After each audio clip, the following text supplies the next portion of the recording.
Obrador Sison es un proyecto familiar, es un obrador de pan de masa madre, donde elaboramos pan de forma artesana, con ingredientes de primera calidad, harinas molidas a la piedra y además ecológicas, porque estamos certificados en ecológico con el COPAE. Y el nombre Sison viene de un ave que es como el primo de la butarda, que vive en campos de trigo. Y bueno, es ahí el vínculo con el pan y además hace el guiño con la ciudad de Gijón. En nuestros comienzos abrimos el 25 de abril, en medio confinamiento, en plena pandemia. Habíamos pensado hacer una inauguración y también para que la gente conozca nuestros productos, dar a probar los panes en el obrador, y todo eso ya no fue posible.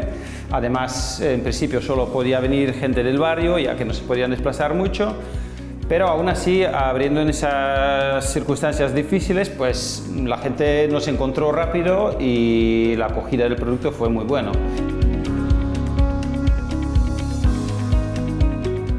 Pues viniendo de fuera, no nos pareció o no nos resultó muy fácil acceder a la financiación con las garantías que pedían. Entonces Asturgar ahí nos echó una mano avalando cara al banco. Gracias a Asturgar y Impulsa Gijón pudimos acceder a un microcrédito que nos permitió, con buenas condiciones, que nos permitió comprar maquinaria y mobiliario para el obrador.